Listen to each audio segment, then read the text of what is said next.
Okay, so we have a whole lot of questions, so we'll see what we can get to. But the one at the top that the most people have wanted to second talks about, it's from L.K. Janes in Houston, who says that my students, mostly Hispanic, hate Anglos and have a hard time with this period in history as they see Anglos as the enemy. So the question is, what can I do to teach this as culturally responsibly as I can, and still a broader perspective and respect for the Anglos in Yeah. Texas?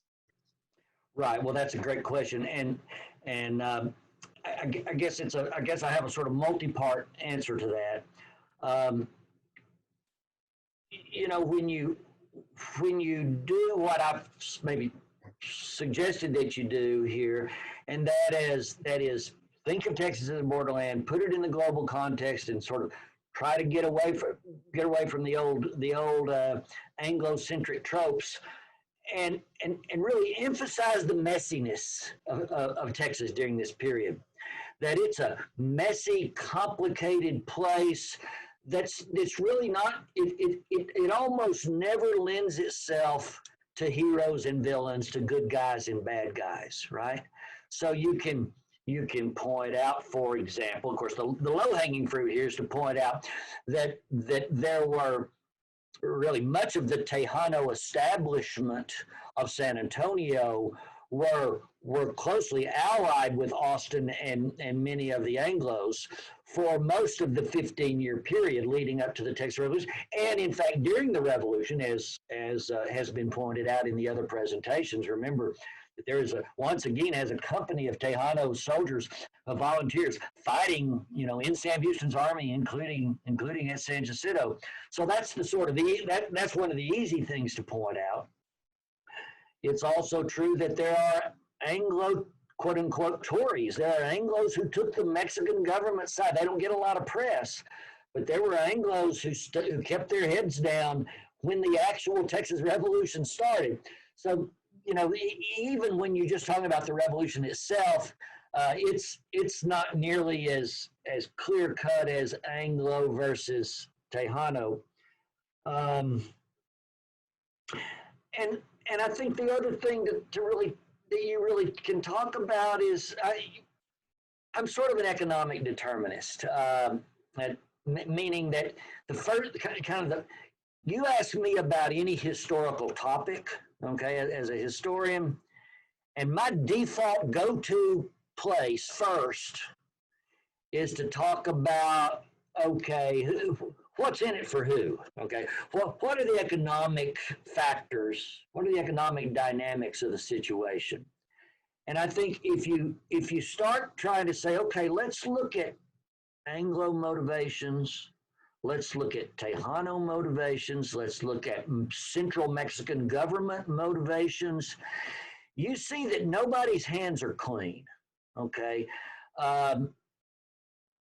Everybody, many people are after the main chance. They are looking to see what's in it for them in many cases, and again, I have a friend now retired from the history department at Rice named John Bowles, who was the longtime editor of the Journal of Southern History, and John made up a word that I always liked. He'd say, we'd be talking about some topic. He said, okay, let's see if we can complexify this. Well, I'm not sure complexify is an actual verb, but try to get your students to complexify things. And all of a sudden, when you start complexifying them, you realize that the good guys and bad guys, the enemies and heroes, they start to those ideas start to lose their salience. Yeah, and it is complex, especially this period, right? Like I always tell my students, the Texas Revolution and this whole period is not clear cut Anglo versus Mexican in any sense, especially not Anglo versus Tejano. That will come later with the Mexican-American War and then onward from there in more clear-cut kind of ways. But what I find blows my students' minds, and this is in the college level, so I can't imagine for 12-year-olds, is understanding that the Anglos and Tejanos had an alliance for the vast majority of the 1820s and 1830s, and were working different interests necessarily, but at the same time towards similar ends. And that kind of conflict that comes later that I think a lot of our students want to read backwards into this period. Right. Wasn't always the way we would imagine it would be given what happens later on. Right. I mean, there are prominent San Antonio Tejanos who are doing Austin's bidding with the state. I didn't have time to get into this. They're doing Austin's bidding in the state legislature in Saltillo to try to make sure that, okay, if slavery itself is not going to be protected, we will at least allow these Anglo settlers to bring in their African American slaves as with 99-year in terms of indenture, right, which was just a workaround slavery and everything but the name. Tejanos were many Tejanos were very complicit in these kinds of schemes, and they were investing in cotton gins and getting land grants in East Texas. And so whatever you think about the Anglo sort of project, Tejanos were right there with them in a lot of cases. And for his part, Austin and a number of others, certainly Austin himself, learns Spanish, learns Mexican culture, has very, very close friends and allies in the Tejano community. So again, when you complexify things, those old stereotypes tend to break down. Right. Well, exactly. So like neither Anglos nor Tejanos could succeed in Texas without the other in what they were trying to accomplish. And they both, right, the most part, realized that, especially in the leadership positions. Yeah, and as you said, it's important. It's always important to not play the historical tape backwards, right? It's easy to say, well, we know how poorly things turned out for Tejanos and later for Mexican Americans in Texas. They didn't know that was not predetermined in 1835. Precisely. No, they didn't know that. That gets into the next question that I wanted to bring up. Is that a person asked, why would Governor Martinez approve Moses Austin's proposal, and then why would Arredondo, who done his little slash and burn act not long before all of this in Texas, why would these guys sign off on this when what they're worried most about are the Anglo-Americans on their frontiers? Yeah, well, okay. So I'm going to use a somewhat anachronistic modern analogy. Okay, we have a lot of people in our country today who are very concerned about illegal undocumented immigration of Mexicans and other Latin Americans into Texas and other American states, right? And there is one certain sort of political school of thought in our country today that says, okay, yes, out of control borders is a problem. So, and illegal immigrants already in the country are a problem. So let's liberalize immigration laws. Let's have a path to citizenship for people who are already here illegally. Undocumentedly, if that's a word. Let's try to have a more liberal, legal, controlled system of immigration, and make these people into tax-paying citizens who will have a stake in the government. Well, that's exactly than it is to having millions of people living in the shadows and not paying taxes and so forth.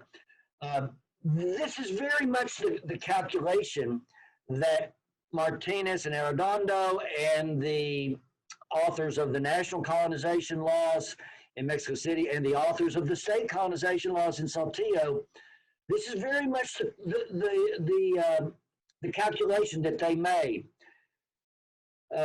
You're probably going to have a large, unruly, illegal immigration of Anglos across the indefensible border with Louisiana. Better to have legal immigration that we can control. The right kind of people will come in, and Austin gave all sorts of assurances. Yeah, I'll only let the right sort of loyal people in who will promise to. He was always getting the colonists together, having them salute the Mexican flag and take an oath of loyalty to the Mexican government. And the idea was, again, legal immigration Legal immigrants who will develop the economy and pay taxes and fight Indians, by the way, that's far desirable than the likely alternative, which is uncontrolled illegal immigration, which will eventually overwhelm us. And I agree with all that. And I would say the other option for them is to already lose Texas. I mean, when you think about the Tejanos by 1820, they're being overrun by the Comanches in a massive way. And you have Arredondo, realizing the severity of the situation. And you have Martinez, the governor in San Antonio, saying, we're going to have to leave. We're just going to have to give this place up. That's what he's writing to the viceroy in Mexico City. So their options aren't good. The Anglo option, as you just described, gives them some more control. But I always describe it in my classes, it's the least bad option available to them. I mean, not a good one. It's not as bad as some of the other ones where they just give up the region to the Comanches. Yeah, San Antonio was on the verge of complete collapse in 1821. I mean, it was literally on its last legs, and they were desperate. Absolutely. So this gets to the next question, which is, so we understand when we think of it from that perspective, why the Tejanos would see this as, a least bad option, maybe. But one of the questions people have asked is, where did Moses Austin come up with this original idea? Where does this model in his head come from that he walks into, rides into San Antonio with? Okay, well, so they say there are no second acts in history. Well, this was second act of Moses Austin's career. He was taking a page out of his old playbook, and that was this. When Moses had first gotten the idea in the 1790s to move from Virginia into Spanish Upper Louisiana, he had taken his entourage all the way and presented himself to the local authority, the local governor in Spanish Louisiana. Remember, Louisiana had been a French colony, but then it had been turned over to Spain in the decades prior to the eventually U.S. Louisiana Purchase, right? And so it was Spanish territory when Moses Austin hit upon this idea of going to and applying for a land grant on the side of these rich lead deposits. There had been some kind of sorry lead mines that had been worked with primitive technologies for decades in that part of Louisiana. And he went in and made the pitch to the Spanish authorities up in what is now Missouri. Grant me this land. I will make it productive. I will bring people who know how to do mining. I'll provide jobs. I'll provide a valuable export commodity, raw lead, and this will be win-win. I'll have a successful business. You will have population that will push back against the local Indians in Missouri. It'll provide employment. It'll be a win-win. And the Spanish authorities in the 1790s went for it. Mm-hmm. And so he lived in Spain. Had been a Spanish citizen. He had an old Spanish passport tucked away in his sock drawer, right? And so the United States acquires Louisiana with the Louisiana Purchase, right, in 1803. The United States catches up with the Austin family, and he lives in there again until 1819. And so he has this modus operandi that he says, okay, I'm going to do the same thing again. It's not going to be lead mining this time, but I'm going to go into what is now Spanish Texas, and rather than lead mining, I'm going to import essentially cotton planters, farmers who will hopefully bring slaves, who will bring the land into productive cultivation, and I'll get rich as the middleman who gets to hand out the land and collect fees from the settlers. And by God, he was a good salesman. You got to give him credit. And we talked about the motives just now. He sells Martinez on the idea with the help from the Baron de Bastrop, I'll have to say. And so that's where he got the idea, something he'd already tried successfully once before. Right. Yeah. So next question, some people have asked about, so in Dallas, which is not too far from where we both are, there's a Holocaust and Human Rights Museum. They have an exhibit there about Stephen F. Austin. I don't know if you've actually seen that. I have or not. Okay. Well, in there, I haven't seen it either, but it's come up once before. There's a display that touches on Stephen F. Austin, and it talks about his campaign against the Karankawas, and puts him in the light, essentially, of what his of that campaign against the Karankawas as the main way he's displayed in that museum. Anyway, the question is if you'd seen the exhibit, which you haven't, but it doesn't talk, according to the person who posed the question, doesn't talk about anything else in Austin's career. So the question here is it fair to put him in this light? I would kind of broaden that and say, especially given the current debates about how we remember people and things like that, if you could give us a sense of how you see Austin in sort of this period and what we might think about him in light of all of that. Karankawas, migration, all that sort of stuff. How's the bigger picture of Austin from the 21st century look now? Yeah. Well, Austin, when viewed from our current perspective, Austin does not come off looking very good in his dealings with Indians, and particularly this sort of one particular campaign against the Karankawas was essentially a campaign of extermination. It would kind of qualify as genocide, and I do believe you always place a historical figure in perspective. I think it's always important to keep in mind sort of the totality of their career and what they're remembered for. But it's a tough and problematic thing to think about when you consider Austin's record as far as Indians goes. You say the same thing about his record as far as slavery. We're going to talk about this more in my document session. But Austin had troubling and problematic and very sort of conflicted record on as far as slavery goes too. So I guess I say, look, Austin's attitudes towards Indians were almost universally shared by Anglo-Americans of his generation. He was not nearly as bad as some. He did try negotiating first, although negotiating, right? It was never fair negotiation, right? Negotiation meant all on my terms. If you'll do what I say, which is basically don't get in the way of my colonists, then we can all get along really good. But of course, in the end, there was no place for Indians in Austin's grand long-term scheme of things. So he hoped they would go away, they would go somewhere else, or at the very least leave his colonists alone. And when they wouldn't, he'd issue warnings. And when they, make a treaty with them, when they would ignore the warnings or break the treaty, then he had no problem putting the hammer down on them, and that's what he did. On more than one occasion. So, I don't think you sugarcoat things. Now, if the question comes up, and I've been interviewed by 4 or 5 reporters in the last 2 or 3 months on various versions of this question.